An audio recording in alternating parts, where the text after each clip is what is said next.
अस्सलामुअलैकुम नाजरीन, जैसा कि आप एक ब्यूटीफुल व्यू आलू की फ़सल की देख सकते हैं। आलू की काश्त के बारे में मैंने एक मुकम्मल मालूमाती वीडियो अपलोड की है।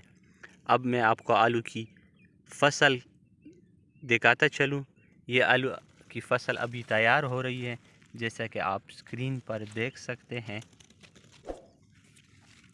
और आलू की फ़सल अब तकरीबन 1.5 महीने बाद तैयार हो जाएगी।